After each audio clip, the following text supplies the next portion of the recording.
right. All right, everybody. I just wanted to take a moment here and introduce you to Ryan Wegman. He is with Sherry's Wine and Spirits, and he'll give you a little bit more information about himself. But he is going to talk to us tonight about the top alcohol brands. Go ahead, Ryan. So thank you, Pat. Thank you, National Concierge Association, for having me. I think this is my third year hosting a teleconference with everyone, a webinar, and I really appreciate it. It's been a lot of fun to present all of the knowledge I've gained over the last 11 years that I've been working in this business. Just as some background, I do apologize. My name does not appear on the presentation, but again, my name is Ryan Wegman. You can just look me up online if you're interested in knowing a little bit more about my background and where I'm coming from that may help inform you as far as what questions you'd like to ask at the end of the presentation. We are going to take a look at a lot of the information that I've been gaining over the last 5 years or so. There's been a pretty dynamic shift in how people are consuming alcohol, especially now that the millennial category, which you hear about in multiple markets, has really taken financial charge in a big way, although they're not the biggest spenders you're going to see. And what I've done is for the brands that we're going to understand, it's really, as I was putting the presentation together, I realized more than anything, you need to understand who your client is. So when they come to you at the desk and they look you in the eye and they ask you for a recommendation, you can at least kind of generally, if you're able to understand and estimate their age by their appearance, there is something that you can gain from understanding this webinar to what you should probably recommend based on the category from whence they're coming. Now, granted that it will always shift. It's likely, you may have the 22-year-old tech billionaire that's asking for a recommendation, or you could have someone who is a miserly billionaire in their 50s. I mean, everything is possible. We're looking at the general trends, however, not the exceptions to the rule tonight. And so you'll bear with me. I think it's a really fascinating set of data that we get to examine when you see generally that people are spending in ways that we never really expected. And you can see in front of you on the screen, there are a number of brands that most people probably don't recognize or have never seen before and are seeing for the first time. The reason I wanted to put this slide up for you is because so many of these are those brands that are now driving the market. So, for example, Cherry Heering Liqueur. Now, that's something that only appeared, I think it was something like 60 or 70 years ago. It has an official royal seal from the Queen of England and was used many, this was, I think, before Queen Elizabeth II, maybe as far back as Victoria. And it was used commonly in a lot of cocktails and then fell out of fashion as things were more and more flavored or mixed ahead of time, and has since come back into fashion. And this is generally a trend we've seen with everything that you see in that picture, including a 15-year dry stack sherry, second from the left on the far left. So things like that would have been unthinkable 15 years ago, to have something that was so old and so traditional, particularly like a category like sherry. And interestingly, sherry, as we'll see, is not being driven, like a lot of things, by an older generation. It's by the younger generation. Conversely, it's the older generation that's paying the bills on a lot of these accounts for restaurants, etc., where a lot of the bulk of the business is coming from. So why don't we go ahead and start with the first slide. And there we go. So here you go. So here, so we're all on the same page, these are the demographic breakdowns and age groups that you'll see as pictured for the people that you'll encounter on a daily basis. It's unlikely that you'll ever have someone under the age of 21. You hopefully won't have anyone under the age of 21 asking for recommendations. But millennials, Generation X, and the boomers, these are the three main categories that you can break people in as you give them recommendations. And people look at the millennials category and say, well, if someone who's 36 years old, are they really a millennial? There's a lot of debate back and forth, but data and by the Nielsen data that we're going to look at, as well as IRI, one of the other polling and research firms, they did find that millennials tend to, when they're consuming alcohol, trend with other millennials. The 36-year-olds trend with millennials. So I think as far as the debates are concerned between the generations, each of these categories are pretty solid as far as how they tend to skew. It's in the boomers that you see some exceptions in the early to mid-50s, but once you start approaching retirement age, everything tends to skew the exact same way. So for the most part, these are heavily reliable categories as far as how people are consuming alcohol.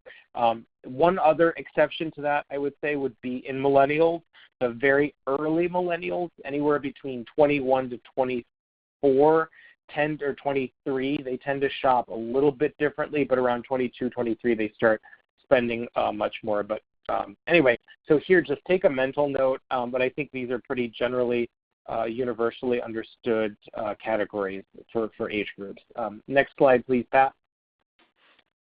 So the first thing that we need to know about our first category, millennials are driving consumption and change. So a lot of the market that has come up in the last, let's say, 5 years, especially the last 3 years, a lot of the heavier amounts and larger amounts of product are being purchased by millennials. Millennials are exactly 25% of the population, or right around there, but they're consuming 35% of U.S. beverages. So to put that into perspective, they per capita drink a lot. And this is very similar to another age group that we'll see shortly, but it seems to be like they're doing a large portion of the heavy lifting when it comes to consumption. Now, what are they typically drinking? Well, they're not brand faithful. So many of you, if you were to think about your favorite wine or your favorite whiskey, your favorite, even you're thinking outside of those kind of things, your favorite orange juice, you sort of tend to buy the same thing repeatedly if you're, let's say, above the age of somewhere around 40 and above. But millennials tend to like to try new things and purchase new things, and they need to be hooked for some reason. They need to see that there's some promotional value, and that's kind of in the sociability, the third category there. They require packaging which adds to the social experience and their desire to communicate to a large audience. Now, I put Instagram, Twitter, and Facebook as those mediums that they like to use. However, they tend to be really relegated mostly to Instagram and Twitter. Facebook is now seeing a much bigger demographic shift where more and more older people prefer to use Facebook, in part because they have more to say, that they have a longer message that they'd like to put out there. And that crosses into a number of different reasons, but for which I'm not really an expert in. But I can tell you, everybody wants to share, but millennials especially want to share images. Images are really, really a conscientious point for them. So as far as like being not brand faithful, in that imagery, they also want those things to have variety. They want to see the changing categories. They want to see craft, single barrel, microbrewery, small batch, etc., things that indicate uniqueness or are somehow singular in their creation. And this is also driving a number of other industries, including fashion. But in beverages, they're, of course, no exception. So expect a lot of the variety that you'll see as people come to you, and you have perhaps a younger client that says, hey, look, I really want to try something new tonight. I'm looking at possibly hosting a party for a couple of friends. And then you kind of know this is a great area to pay attention to make sure that you maintain a profile that you understand that they want something different. Don't go, for example, if you recommended something last time, and this happens to me commonly in any of our stores that I'm working, the sales floor and training, is I always tell people don't recommend the same thing twice if someone looks like they're skewing younger. They want to feel like that trust is built because you're answering their call, which is something new, something exciting. Sam Adams, one of the oldest companies, we all know the Sam Adams beer. They have never come out with so many new varieties of beer. Almost, it feels like on a daily basis. Their seasonal beers, now we think of seasons in terms of 4-month periods. Their seasonal beers last for 1.5 to 2 months maximum. And then the Sam Adams rep comes back into my store, looks on the shelf at the different brands, that we have for the seasonal packs and buys back whatever is 1 day past that seasonal point.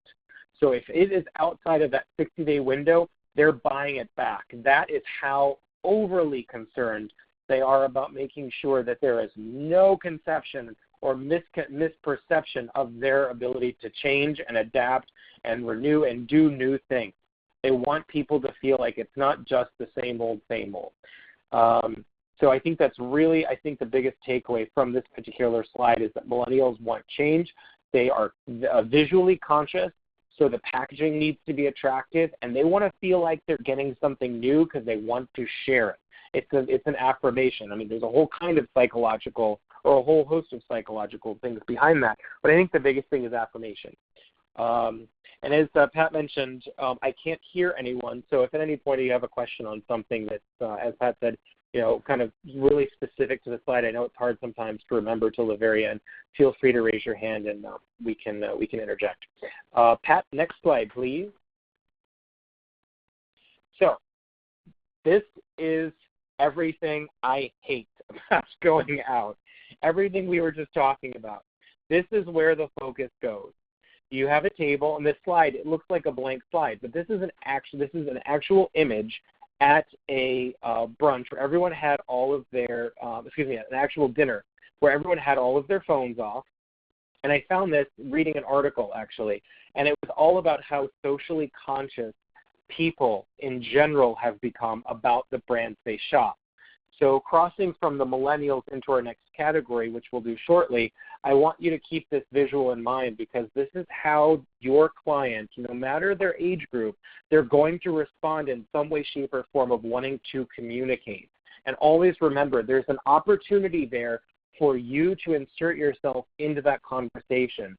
That can also help you grow your business. You can put yourself in part of that conversation by letting them know, hey, when you tell your friends, let them know, I gave you a recommendation or send, if they're interested, I know X, Y, and Z great places. And we'll get into, what you're recommending, where and how, whether it's retail, whether it's a restaurant, whether it's the specific bottle that you can call for and pick up for them from a retailer.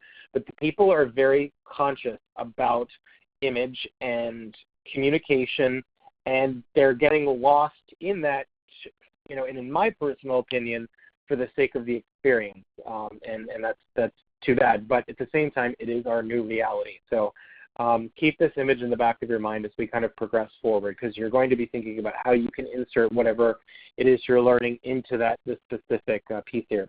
Next slide, Pat, please. All right, so this is one of my favorite slides because it's the Gen Xers, the cha-chingers. And I call them the cha-chingers because they're the ones who are really spending, which is why I indiscriminately put dollar signs after every one of the points on the right side. But truly, thank you, Gen Xers, for all that you do and spend, because frankly, your recommendations benefit bars, restaurants, and retailers. It looks like my slide is cut off. I don't know why it says build there. But anyway, so yeah, the word build should not be there. I apologize. But yeah, your recommendations benefit those in this way. On the right, so Gen Xers, they make up 21% of the total population of the United States, right? So that's less than millennials. However, they purchase 21% of all alcohol by dollar value. That is so important. They are spending the money.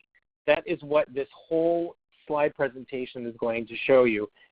Between the three categories, these are the people who are looking to spend more often than not by average. Millennials and boomers drink by volume. They tend to drink more heavily, and they tend to drink in lower quality. But it's the Gen Xers who are much more discriminating. Now, there's a couple reasons for this. The economic bracket of Gen Xers tends to be slightly more secure. They're further away from entry-level positions. They're still far away from retirement. And those seem to be two inhibiting factors for both of those other sides, is that they're technically, usually professionally, still at entry level or or just above entry-level positions, or they're in retirement. Now, hopefully all of us here will be very fortunate and retire extremely wealthy, so we won't have to worry about being part of that 45% that we're going to examine shortly. But the two brackets that make up the rest of the American consumption of alcohol outside of boomers are the Gen Xers and millennials. But Gen Xers spend the most. So remember that age group from 36 to I think it was 51. That is the age group that you can kind of expect if someone comes to you, they look like they're in their 40s. Your best bet is you can start with a higher recommendation based on the rest of the data here, which is they drink an average of 3.6 different types of drinks at home over the span of a month. That's a lot. Now, why is that a lot? Because a type of drink doesn't just mean, beer, wine, or a spirit. It actually means that there is a concocted recipe that's happening. One recipe on average, let's say you take the easiest beverage you can think of, a martini. Martinis require 3 ingredients. That's money. That's 3 different items that someone has to spend money on. And when you figure the person who's going to be willing to buy the 3 different items and actually go to the trouble of making the martini, they're not buying crap vodka usually, and they're not buying crap vermouth either, and they're definitely not going to buy crap olives, but they are going to buy craft olives. And that's when you start getting this interesting integration where Gen Xers start taking over from millennials by getting more into this craft habit. So as you can see, they drink an average of 2.8 different types of drinks at bars and restaurants over the span of a month. That means that they're really interested in exploring categories.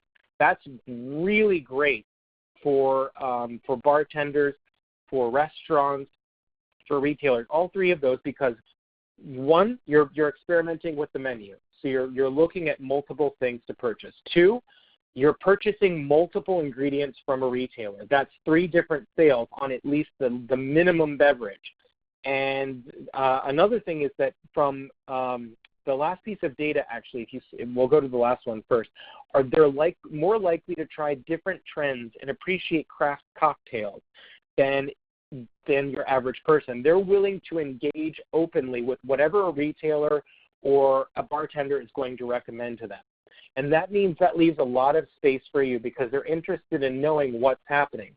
So at the very end of the slide, I remind everyone to read and catch up on their news, and particularly specifically as relates to alcohol and beer, wine, and spirits, not just the alcohol industry, but the beverage itself, learning where it comes from, etc., because this is really where your bread and butter can come from if you work the market correctly, if you understand that you have a lot of opportunity. They also tend to factor in the fact that these are often party hosts. So if you have a client who's saying, I'm hosting a party for 100 people, you should be able to, taking a look at them and saying, okay, you're a Gen Xer, so you typically skew this way. I'll make sure my recommendations match that. Always ask questions. Remember, these are just averages.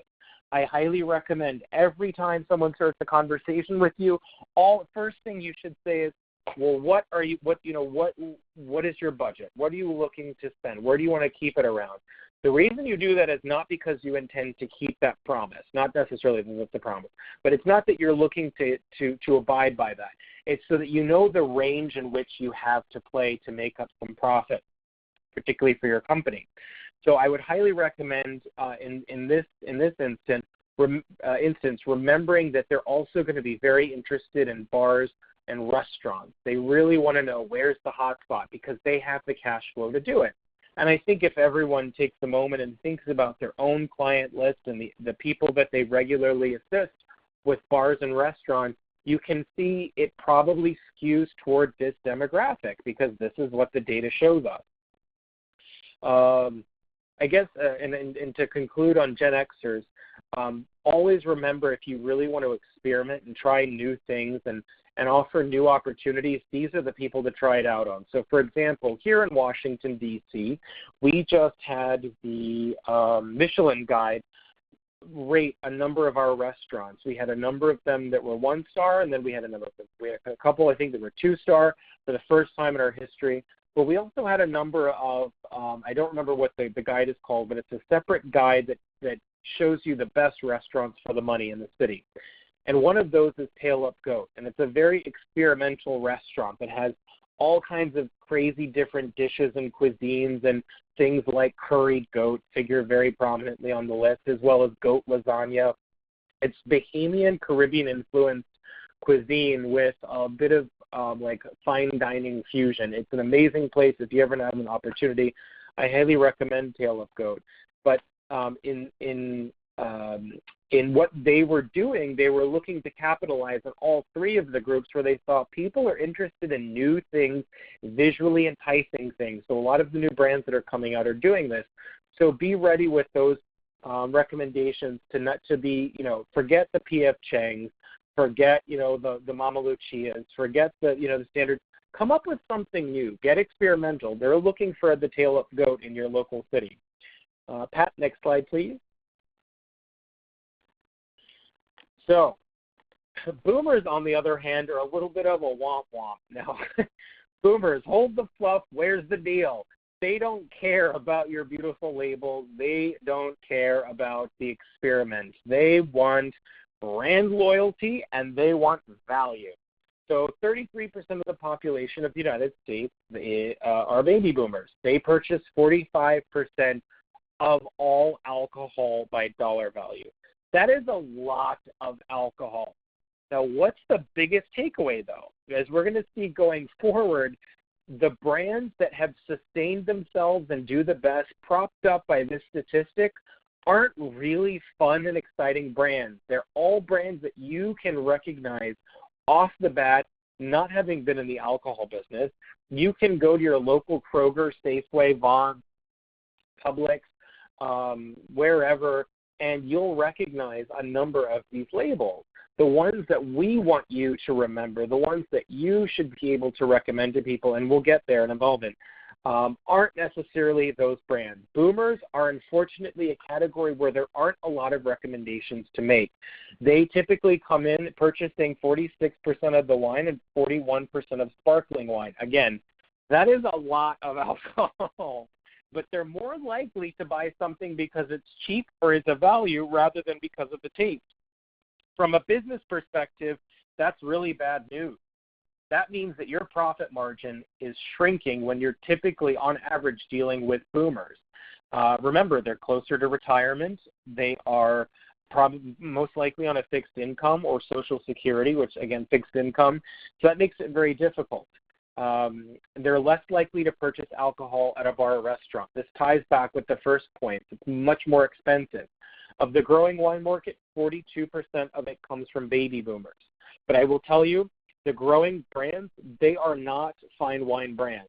They're things like Dark Horse or Woodbridge, Barefoot, Kendall Jackson. All of the entry point wines that you'll see on the market are typically coming from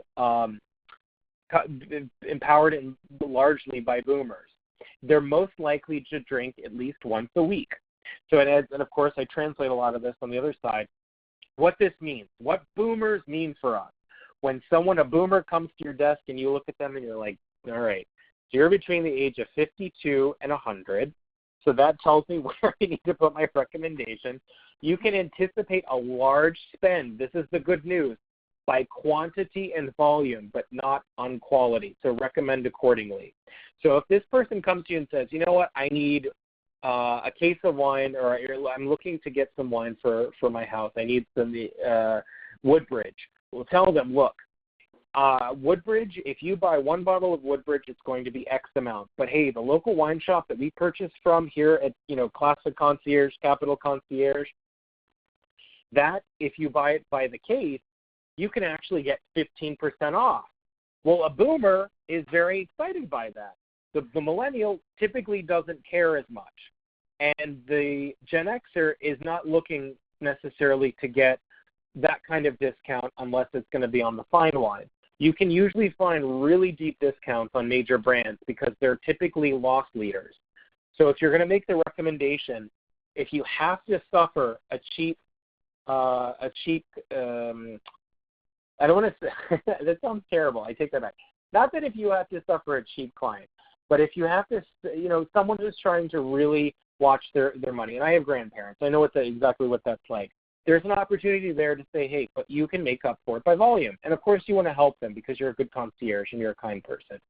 Your relationship is based on convenience of access versus knowledge. So don't expect you need to speak to the fact that Woodbridge grapes are produced by 1 million cases per year, and which, by the way, is a lot. That is probably one of the largest productions out there. But you need to be able to speak to say, hey, you know what, you tried Woodbridge. Have you seen that Von Dodge wine comes by the box at this? It'll last longer for you, and it'll be a lot better in the long run for your fixed income. Loyalty to brand will make it more difficult to recommend new things. Stay on script. So you know what they like. Stay in that lane. I recommend you can typically offer something, but I'm telling you just to be more effective, to get to your next email, to get to your next person as you make your recommendations. This is generally what they're looking for. These things have changed, by the way. This was not always the case, but these are the trends as they are now. Next slide, please, Pat. So wine established growth brands.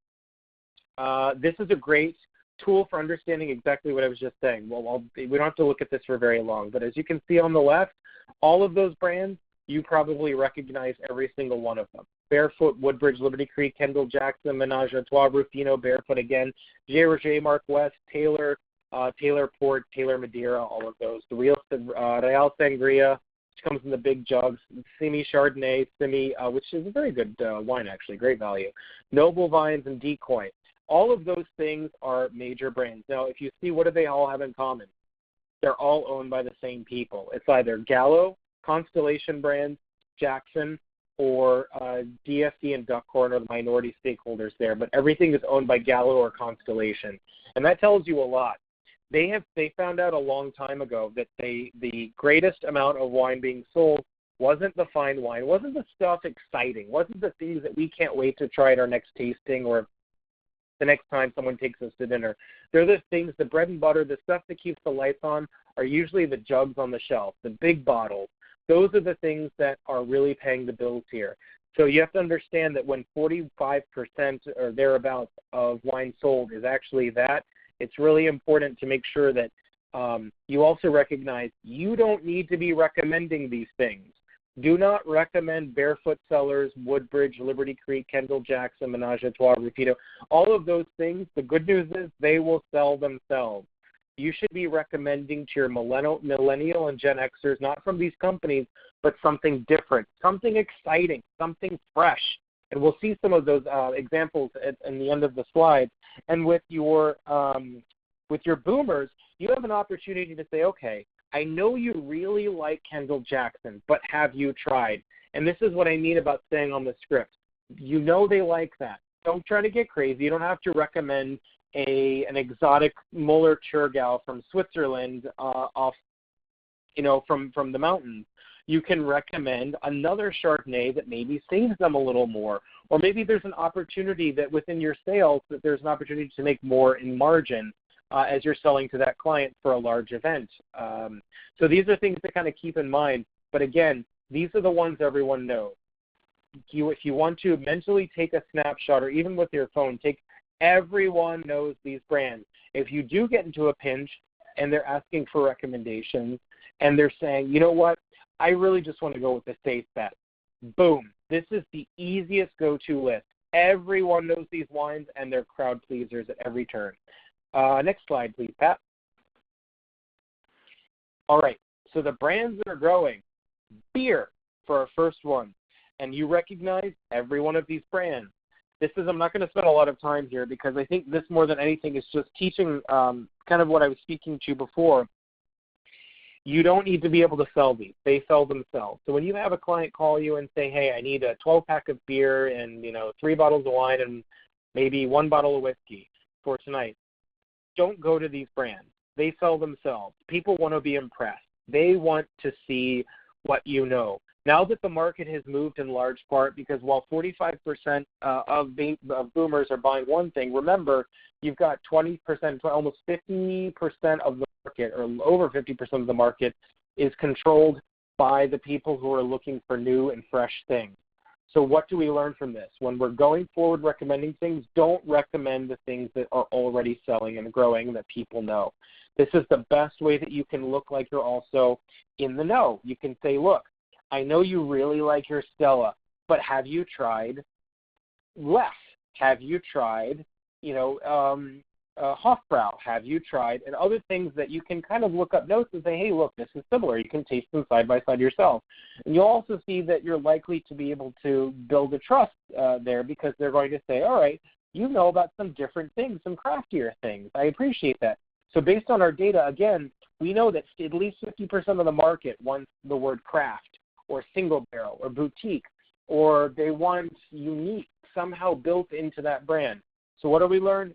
Stay off these brands here. These are the fastest growing brands. They don't need your help. They sell fine on their own. Next slide, please. All right. So these are the brands that are growing the fastest. As you see over here, $227 billion industry is growing at insane rates. Crazy. Think about this. In $227 billion industry, one category of cognac grew 14%. Give me 14% of 1% of that market. That right there would be an insane number alone. This is the kind of money and kind of power we're talking about that you have now when you're dealing with your clients, understanding that if you put all of your clients together and ask them, I know we recommend, or we send your dry cleaning out. I know we recommend salons and we book you appointments last minute. I know we recommend restaurants. What are you drinking at home? There is a huge opportunity there for you to say and write in more business for recommendations right there. That's a lot of cash that I think is something that all concierge have to consider. The two big concierge companies that we work with locally in Washington, D.C., alcohol is a big factor. I know especially this time of year, one concierge company alone will do somewhere in the neighborhood of, I think, $65,000 just from us alone this year.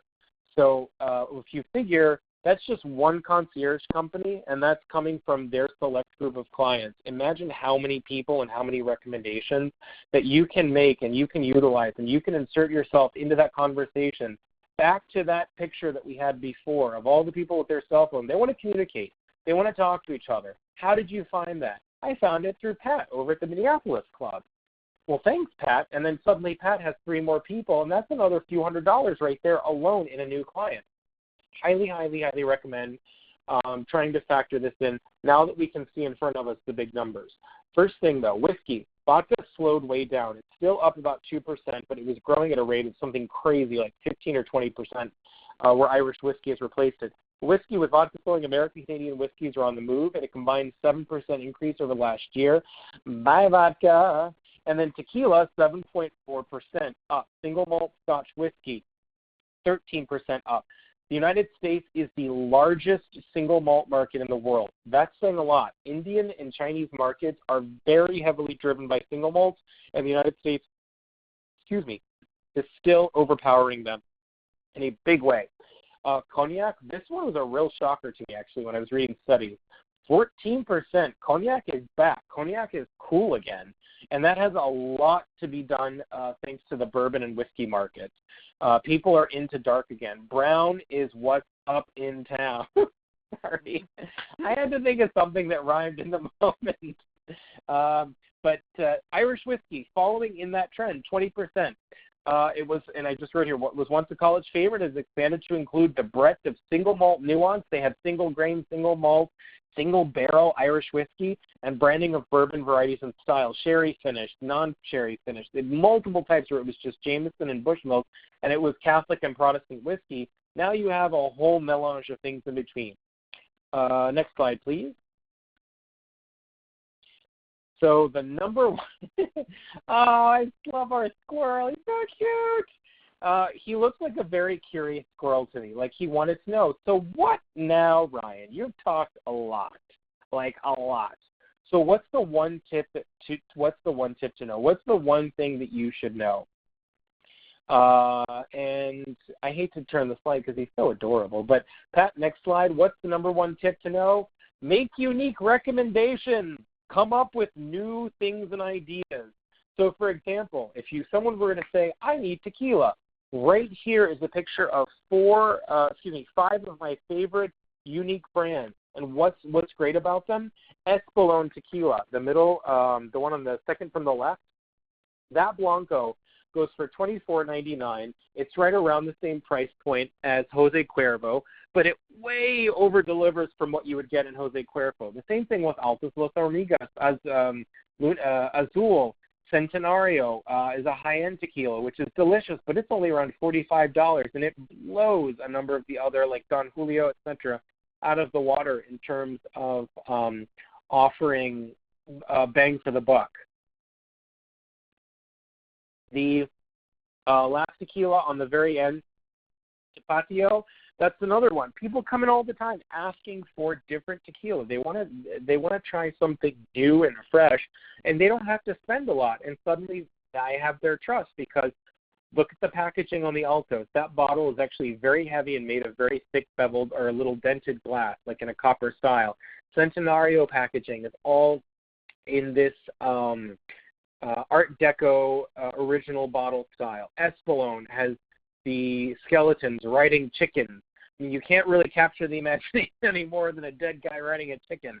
And then you have the Tequila Tapatio. This is a super traditional, old school, 2 people dancing. It's more than the Jose Cuervo, which is just basic Jose on it. And everyone looks at it and remembers the night that they drank too much or they had a terrible experience. This is a fresh view. And that's what we do now. We want to give a fresh view.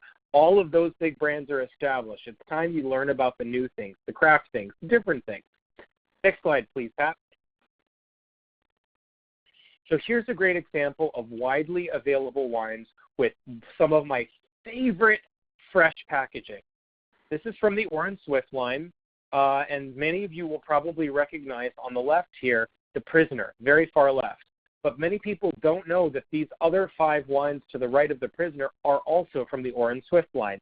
These are widely available, at least in terms of access. You can usually find Orin Swift line wines in most grocery stores. I know they carry The Prisoner. It'll be in their fine wine section. But wine shops will often know the Orin Swift line. So that if someone says to you, I love let's say, Robert Mondavi's Napa Cab. Well, have you ever tried? And then you can go through the line here. Or I really like, what's a brand like Ghost Pine Zinfandel. Or I really like Gnarly Head Zinfandel. Well, here are some other fine wine options, particularly for your Gen Xers who are looking to spend a little more or try something different. Look how provocative these labels are. Let's start from the left. The skeleton in the Mozzetta, that cape, and the Beretta, this is an actual skeleton, it's a priest in a catacomb that died and was buried many, many, many, many years ago in Palermo in Sicily, and that's what he looks like now after he was buried. They went into the catacombs, and so Orin Swift actually took the photo or had a photo taken by his photographer of this corpse in this priest outfit. And it is the freakiest thing, and it is so neat at the same time. It's very artsy. It's very fun, and you want to tell people about it. Then you go to the Chardonnay. This is Mannequin Chardonnay, which, by the way, took 96 points with Robert Parker, blended Chardonnay. It's a bunch of mannequins. It's super freaky and interesting, and it's a Chardonnay that it has that typical big, oaky, buttery, fruit-forward character that a lot of people like in Chardonnay. The machete is an actual woman in a fur coat, and she's holding a machete in a car. These were made for this particular wine, and there are 5 different Polaroids like this that were taken of her in present time, where she's holding a machete in different positions, and it's very provocative. Then you have Abstract Zinfandel, the Zinfandel blend, which it's an abstract of all kinds of different pictures from all over the 20th century. And then on the far right is Papillon. Papillon is one of my favorites. This is a great iconic photo that's actually the hands of an immigrant farmer. And papillon, of course, means butterfly, but he found that the hands of a farmer were as beautiful as a butterfly's, and he's very, very heavily focused on migrant rights. And so he did this to highlight the importance of migrants in viticulture and the industry. So it's also, in addition to being provocative in aesthetic, it's also provocative socially. So these are widely available, and it doesn't take much to find the Orin Swift drawings, and everyone knows them. So this is a great example of what I mean when trying to find something fresh, new, and different. Next slide, please, Pat. So for example, and I'm going to go quickly here because I know we're at the end, but excuse me. The beers here are all Belgian beers. Now, you're used to seeing typical Belgian beers, Stella Artois. But look, these are widely available in lots of other places, Spencer Abbey being the exception. Trappist Rochefort, Orval, Chimay, Westmalle. These are fun Belgian beers that you can recommend if you get to know some local purveyors, local retail providers, and you can find out what they might have. And so the next time they come to you and say, oh, I'd really like to try and I need some Stella, it's like, well, have you tried? And then you can insert here. Next slide, please. So, and to conclude, before our last slide, as I said in the beginning, the more that you read, the more things you will know. The more that you learn, the more places you'll go. Dr. Seuss is one of my favorite authors, and I think a great way to end generally not just how we approach alcohol, because frankly, in the grand scheme of things, this is a very trivial, small point, and in the greater lives that we enjoy. But understanding that always reading and learning will help us, each of us, by sharing with one another, and of course, making and improving our professions and everything that we do, but especially in those day-to-day things that can make our lives a little more pleasant because we get to try something new and we get to experiment. And it's not just the humdrum daily everyday stuff. It's the new stuff the new things we can recommend and the fresh experiences that we can offer. And to the last slide, please, Pat. Here are some authors that I really enjoy. Some of these books are a little thick, but they also have lots of really easy articles that you can find online. Hugh Johnson, Kevin Zraly, Jancis Robinson, Robert Parker. Jancis Robinson is one of my favorites, but Kevin Zraly writes in, I think, a much more readable everyday prose.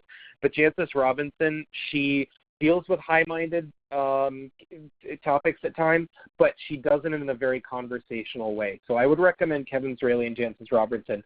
And then Robert Parker is a great author when your clients are wanting to know how many points something gets. They say, well, how many points does this wine have?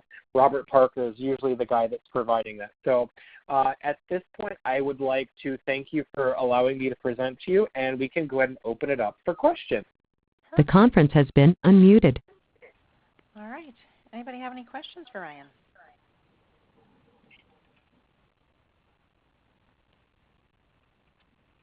Nothing? No one? I have one question. Is it possible to get copies of some of the slides that we can download? Mm-hmm. Yes, and then Pat? this will also be, yes, we can send that on, no problem. We can do that, no problem. Thank you. Anyone else? Also willing to take questions just in general knowledge of wine, beer, and spirits, but so nothing is off limits from topic. Thank you.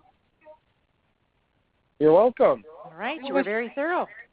Well, good. All right. So thank you so much, everyone. It was great. I hope you enjoyed it. I hope you learned something. And if you have any questions, Pat, would you mind? I think my email might be sent out as part of this, but feel free to reach out to me, anyone, whenever you have any questions, and I'm happy to help. I definitely will. Thanks, Ryan. Thanks, everybody, for being here.